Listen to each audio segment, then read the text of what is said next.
and our Transportation Secretary, Jim Gray. While the snow and ice have moved out of our state, we are facing an extreme cold warning until 11 a.m. today. This is very dangerous, especially because we are still working to restore power in many parts of the state. Folks need to stay indoors as much as possible and limit outdoor exposure. Even 10 to 30 minutes outside could cause frostbite or hypothermia. We also need Kentuckians to make sure they're bringing their pets inside. This cold is dangerous for them as well. The extreme cold warning ends at 11 a.m. this morning, but dangerously cold temperatures extend through the week. A cold weather advisory continues through tonight with dangerous wind chills for days to come. So we need everyone to remain alert. To date, we have one confirmed fatality, and we have 3 other that we are investigating on whether they are storm related. The one confirmed death is a 72-year-old woman from Whitley County. Now, we've received some questions about the cause of death, and we want to be respectful to that family. There are a lot of factors that can contribute. According to the Department of Health, hypothermia did contribute to her passing, but she also suffered a significant fall. More than anything, we want our family to know that our thoughts and our prayers are with them. This is a tough time, and we don't want anything to contribute to their pain. As of right now, we're looking at 27,014 power outages across the state. That is down from 73,590 at the height of the outages on Sunday. The hardest hit counties for power outages are Pulaski, Allen, Monroe, Barron, and Russell. Right now, we have 7,449 homes on a boil water advisory. We have 12 water or wastewater systems that are on limited operations. That most likely means they are operating under generator power. We, as of this morning, have 1,922 homes without water. Most of those are in Monroe County that had a line break last night. That accounts for about 1,600 of them. Yesterday, our info that we had was that the Manchester water system was down. It was not. Thanks to the mayor and the senator for providing us that information. We continue to have 950 people in our shelters. We continue to have 130 warming centers set up across the Commonwealth. That means if you're cold, there is a place to go where you can be warm. About 950 people sheltered in one of those warming centers or in a Red Cross shelter last night. The map you're seeing shows all of our locations. Again, if you're without power, this isn't going to end at 11 a.m. It's going to continue to be really cold for the next couple days. Our Kentucky State Parks have also set up warming centers at the locations that you now see on the slide. All have significant capacity. So there's a spot for you in one of these park warming centers if you need it. All parks in the South Central region are closed due to power outages. Those include Lake Cumberland, Dale Hollow, Cumberland Falls, Burnside, and Barron River. We're working hard to restore power at those sites, especially Barron River, because that's one of the hardest hit areas. In addition to Barron, other counties with major impacts include Pulaski, Allen, and Monroe. Though this was a statewide event, every single county had an impact. Our teams have been working around the clock to help every area. Kentucky State Police telecommunicators are working at all hours, ensuring that no call goes unanswered in this storm. These folks are sleeping in the office so that they can report for every shift. Like so many across Team Kentucky, they're making sure Kentuckians have help when they need it. KSP has received 6,679 calls for service related to the winter storm. They've conducted 364 wellness checks and responded to 521 requests for motorist assistance. State police continue to encourage Kentuckians call 911 only if it's an emergency. KYEM has also received 400 calls to our unmet needs line, and they have responded to each. That number again is 502-607-6665. We also have had at least 17 cut and toss teams working across Kentucky. That is our Department of Forestry working hard, augmented by our Kentucky National Guard. Now for our roadways, which were seriously impacted from the ice and snow accumulations from across the state. State highway crews, nearly 1,500 trucks, have worked through the weekend and on Monday to clear as many roads as possible. Since Friday, state and contracted plow crews have tracked 670,000 miles. That's enough to circle the earth more than 26 times. And before somebody leaves a comment on social media, those are many routes being plowed 3, 4, 5 times. It just shows how hard those road crews are working. Crews are making great progress, and a lot of our routes are now clear. The cold temperatures remain a challenge, especially along secondary routes. There are still roadways with icy conditions. Today, we're going to make good progress. For areas with power, we hope you'll return to relative normalcy tomorrow, but remember, it'll still be dangerously cold, and you can still encounter ice on any roadway. We delayed state office openings until 10 a.m. this morning to give our folks more time to get in. That's just a reminder. Take your time on the roads and make sure your car is safe to drive. We've got some reports of people just, getting a little bit of ice off the front windshield to barely see. That is not safe. You need to make sure your car is in good condition to drive out there, especially right now. Make sure your windshield wipers work. So please be safe. Go slow. Clean off your car before hitting the road, and continue to give our crews a wide berth. They're trying to make conditions as safe as they can be. I'll now turn it over to Eric Gibson, followed by Secretary Gregg. Thank you very much, Governor. Well, thank you very much, Governor. And just a brief update on some of our lines of effort here at the Emergency Operations Center, just to give an updates on things that are going on and things that are we're seeing big needs for. We received over 346 resource requests from our local officials and partners across the state. Most of our requests have been for either generators, drinking water, some meals, ready-to-eat meals, and then one of our big requests has been essential personnel transport that the National Guard has really jumped on and taken care of those. And then, of course, that cut and toss effort that you're hearing about getting our routes clear. We've received calls from our utility providers to ask if we could send additional forces in to get those lanes open so they could get their crews into those hardest hit areas. We continue to work with that and provide the most current public information that we can about those updates and things that are going on in each of the communities. We continue to provide our warming centers and keeping those open. And you've got the number that's been up and the map that's been shared. And it is available live on our website and shared on the governor's page to show people that there are places to go to get out of the cold. Extremely cold this morning, and it's going to be very dangerous to be outside.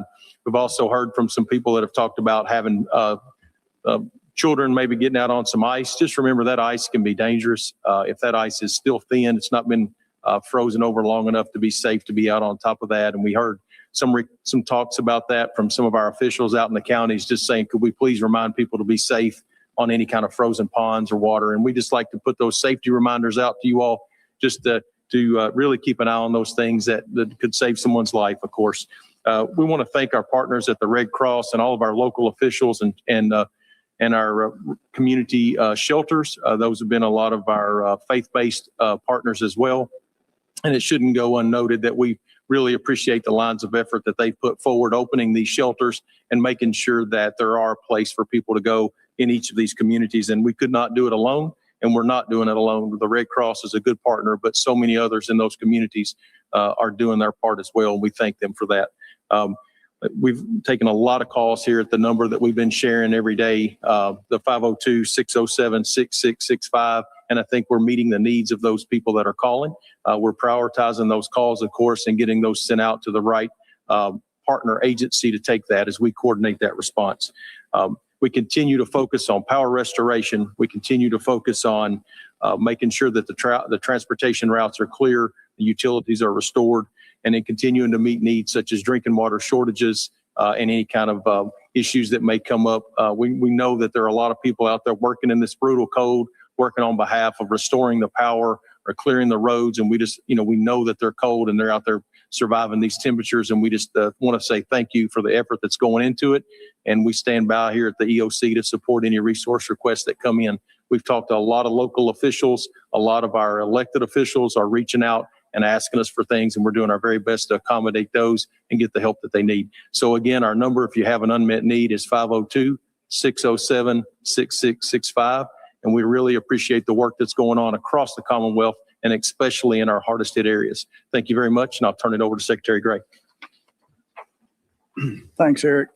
Our crews are, of course, out again today. This is their 4th day in a row to keep priority routes passable for emergency responders and for critical travel.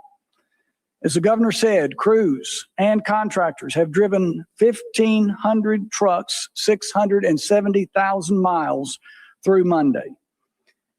It's impressive, but not unexpected. They will drive as many miles as it takes to keep Kentuckians safe. They're well skilled in what it takes, like, for example, echelon plowing, which the video may show in this is an example of the echelon plowing where these plows, these snow plow trucks are working in staggered formation. Persistence paid off yesterday. Plow crews made progress, especially where sunshine warmed air and pavement, helping activate our de-icing agents. But do not be deceived and abandon caution. With temperatures at or below zero, it makes salt nearly ineffective, and roads refroze overnight. Conditions are still icy, which is why our overhead message boards this morning still say, icy road conditions, slow down, avoid unnecessary travel. Few reported major roadway impacts at this time. As of 8 a.m. this morning, we had one lane blocked on I-69 northbound in Graves County for a vehicle fire. Crews are still responding to trees, debris, and that the ice brought down. Now, road conditions are variable across the whole state. Interstates are in better shape, but I want to talk about some of the special conditions where we're having problems. But interstates are in better shape this morning with rough spots or partially covered lanes to the west in District 2, in the far west, Districts 1 and 2, and along parts of I-64 in central Kentucky. Rough patches. Keep in mind, shoulders, ramps may have snow or snow piles as plowing continues. We have lingering issues along I-64 between Frankfort and Lexington, I-165 in Western Kentucky, the Western Kentucky Parkway, and I-169. As the sun comes up, as morning has appeared, of course, there are more folks on the road, which means that we can expect more crashes. Unfortunately, currently we're tracking a crash on the Watterson Expressway 264 eastbound in Louisville near I-64. 2 lanes are blocked. Southbound I-75 at the Horse Park near Lexington is blocked with a crash, but wreckers are on the way. Our main A routes, that's the interstates and main arterials, they're in good shape, generally reasonable good shape in the extreme east and the west. 1 lane on most between Hopkinsville and Owensboro and north of the Bluegrass Parkway. Secondary routes vary. They are in rough shape in several locations, many locations, except for southeast Kentucky, where they're in better shape. But plow and grader crews made progress. More is expected today as they work through the snowpack, but it's still icy. Now, while we made progress yesterday and expect good progress to continue today across the board, as temperatures warm up, we will be making better progress. Bare pavement can still be a hazard when moisture refreezes, making it very slick. Stay home if you can. It's safer for you, and it gives our plow crews more room to keep working and clear more pavement. But if you must travel, As the governor has already said, be prepared as possible. Expect the unexpected. Watch for black ice, fallen debris, plow trucks and tow trucks working. Clean off your car. Take it slow. Pack an emergency car kit. And you can learn more at snowky.gov, including traffic updates. Be on the lookout for a couple of minor weather makers called Clipper systems, perhaps later in the week. Now, crews will be ready to respond whatever is thrown at them. That includes not only our plow crews, but the techs, the technicians, and the mechanics that keep our crews running, the support staff, and others. Remarkable, critical staff. I want to thank the public again for your help and your patience, and our partners as well. The Kentucky National Guard, KYEM, KSP, and the Division of Forestry. Let's all work safely, continue to work and stay safe. Now back to the governor.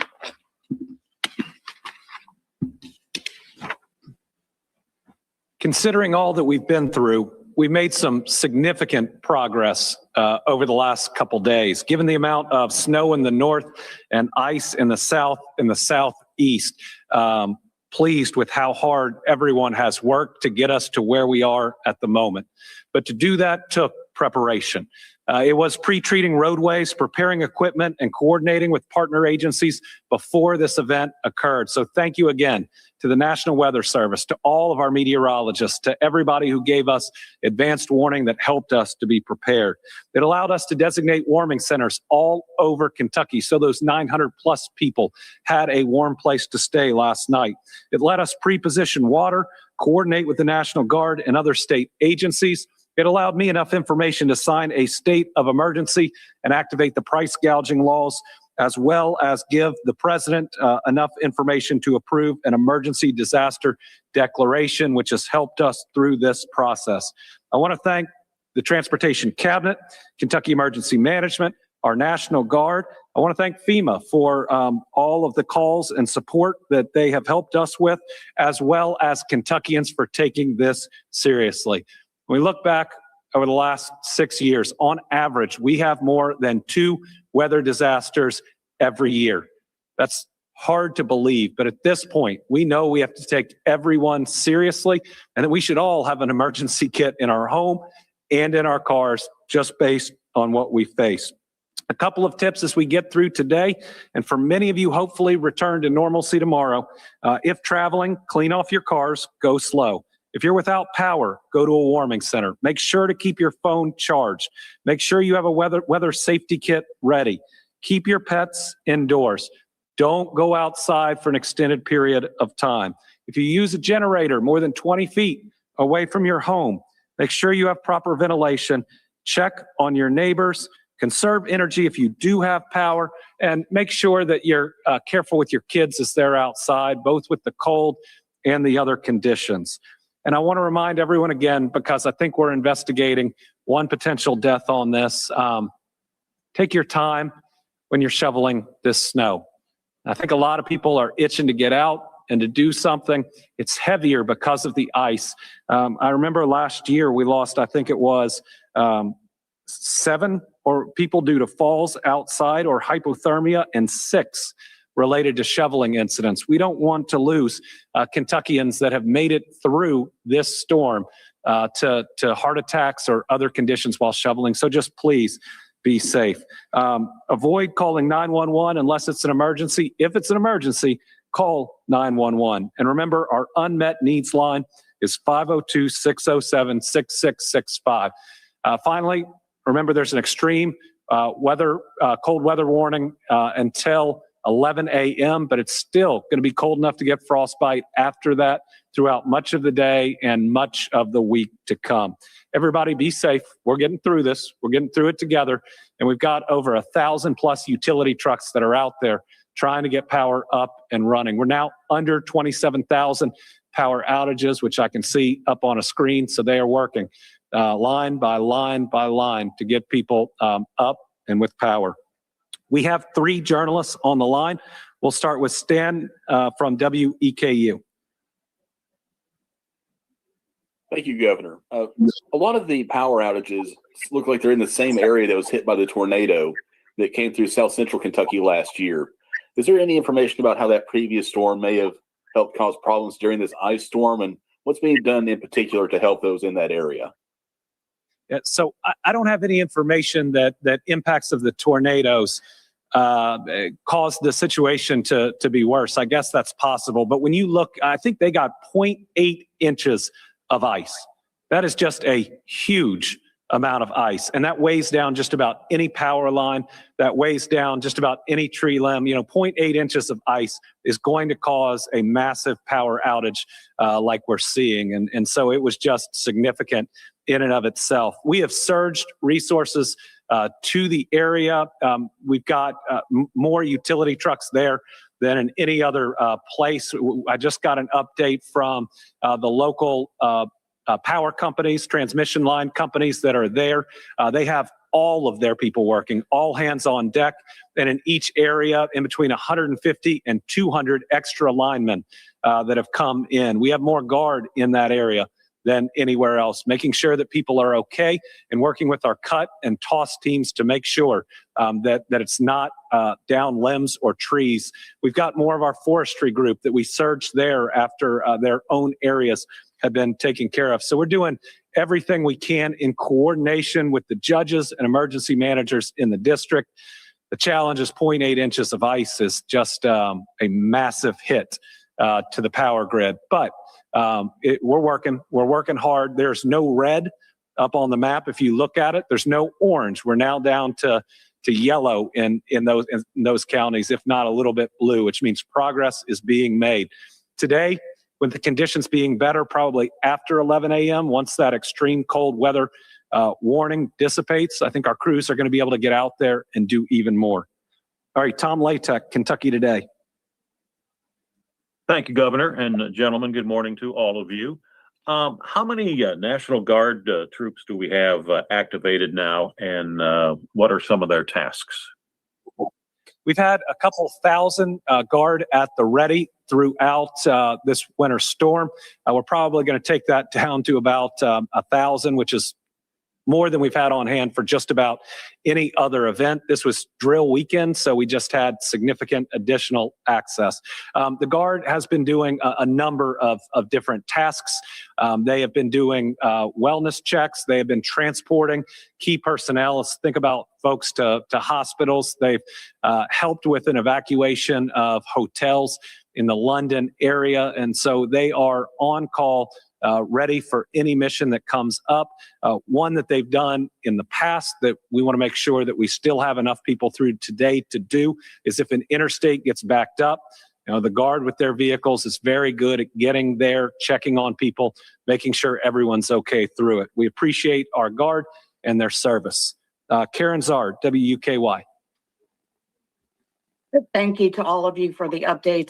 For Secretary Gray, what is the current outlook for secondary roads being cleared? And for you, Governor, are there any extra precautions being taken to ensure transportation crews, National Guard members are safe during these extreme cold temperatures? Thank you. Yeah, we're focusing today on our secondaries. Our big focus before today has been on our interstates and our parkways, our major arterials. So now we're able to get to those secondary roads. Now remember, the snowpack, the ice, the snow, that's really challenging, very challenging. We have to really pick away at that layers of snowpack. So when our graders make their passes, and especially on our secondaries, when they make those passes, they sometimes and often have to do it more than once in order to clear the snowpack. So that's the big challenge, especially with the weather conditions and with the very, very cold temperatures that we have. But with the sun today, that sunlight is a real blessing, and the temperature is a real blessing. So we're hoping to make significant progress today. Thank you for asking about the safety of both our transportation workers and our Guard. It's critical. They are our Kentucky neighbors, and we want them to get through this just like everyone else. The main way you can protect transportation workers is not to get in their way. Give them a wide berth if you're on the roads, or if you can avoid it, don't get on the roads at all. So the number one thing we were able to do to protect our transportation workers was keep people off the roads, especially during the height of the icing and of the snow. Yesterday, not having our state workers come into buildings, and I know a lot of other employers letting folks stay and work from home was huge for the safety of our transportation cabinet workers. The Guard undertakes dangerous tasks every day, and we're grateful for them. I think we had one Humvee that turned over on a mission. Thankfully, they train. They are good at what they do. They look out for each other, and I'd like to think that Kentuckians look out for them. Having a Guard with a significant training and skill set not only keeps us safe, but keeps them safe as well. We will have further updates via social media or news releases. If today goes as planned, if we get enough sunlight, if we make enough progress on the roads, we will not have an update tomorrow morning. If we do, it means that the roadways are still treacherous. But remember, dangerously cold today and through the week, and there can still be ice out there. So everybody be safe. Thank you.